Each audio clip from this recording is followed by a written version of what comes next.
Si Brunei Sultan Hassanal Bolkiah ang kauna-unang head of state na dumating po sa bansa para sa ASEAN Summit 2017. Nakatakda rin ngayong araw ang kanilang pagkikita ni Pangulong Rodrigo Duterte sa Malacanang. Mula sa Pasay City, may ulat on the spot si Salima Refran. Sam? Rafi, Connie, magbabago pa ba yung draft statement ni Pangulong Rodrigo Duterte bilang chairman ng ASEAN ngayong taon? Yan yung inaantabayanan dito, lalo tapo na ng marami. Tila malamya raw ang draft statement sa issue ng South China Sea. Samantala, pag-uusapan ang lalamanin ng statement ng chairman sa mga preparatory meeting ng mga senior officials ng iba't ibang ASEAN nations ngayong araw. Dumating na kagabi si Sultan Hassanal Bolkiah ng Brunei. 6:51 ng gabi nang lumapag sa NAIA ang eroplanong mismong si Bolkiah ang nagpipiloto. Sinalubong siya ni Finance Secretary Carlos Dominguez at iba pang opisyal ng bansa.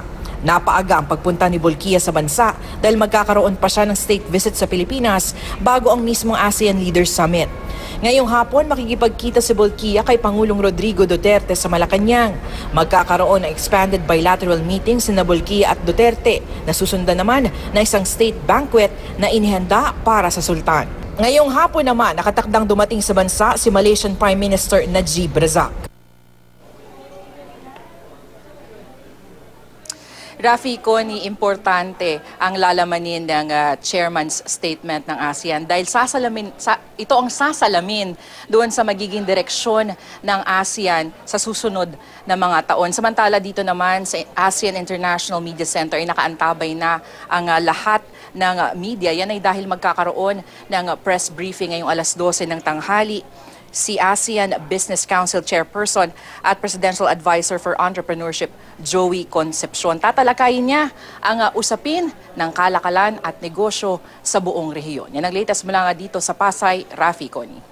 Sam, kung may impormasyon ka lang sa kasaysayan ba ng ASEAN na talagang magkaiba ba kung minsan yung nababanggit na sa final na chairman's statement kumpara sa mga draft na usually nagli-leak, Sam?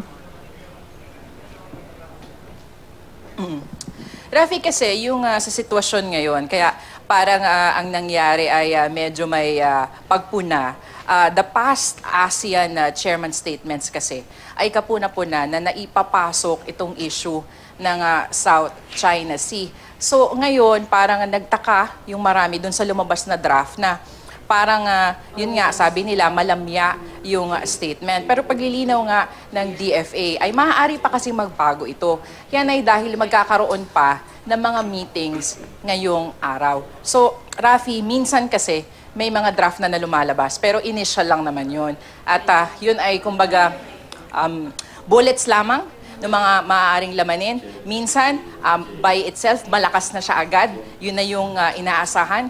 Pero minsan ay maaari pa rin naman itong dagdagan. Rafi? Pero ang kapuna-puna ngayon, Sam, kung minsan kung dati ay Pilipinas yung nagpupumilit na maisama yung isyong ito sa ASEAN Chairman's statement. Ngayon, sa draft pa lamang, wala na. So, pero may posibilidad pa rin na ma-include ito kapag binanggit na ito ng Pangulo.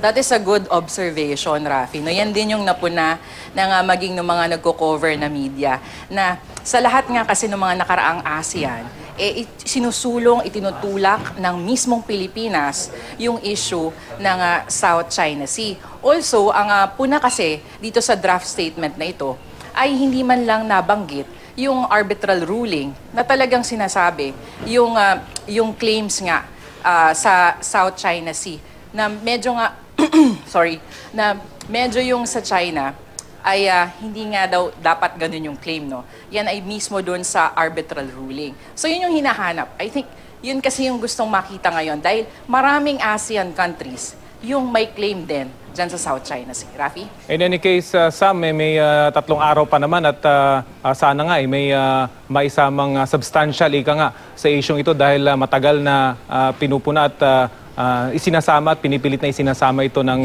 Pilipinas. Sa mga susunod na araw ba, Sam, ano yung aasahan dito sa mga ASEAN meetings bago yung pagdating ng mga heads of state sa Sabado? Ngayon may mga nagaganap na mga youth summit, no? Pinag-uusapan yung iba't ibang issue na importante sa iba't ibang sektor ng mga ASEAN countries, no? This time, bukod dun sa mga issue ng peace and security dun sa region, pinag-uusapan din yung resiliency. Resiliency in the sense doon sa mga hinaharap ng rehiyon, may mga issue ng terrorism, mga drug trafficking, at yung mga transnational crime. Bukod doon, may issue din ng climate change. So kailangan malaman kung paano magtutulungan itong mga ASEAN countries na labanan yung mga concerns na yan. Rafi. Okay, maraming salamat, Salima Refran.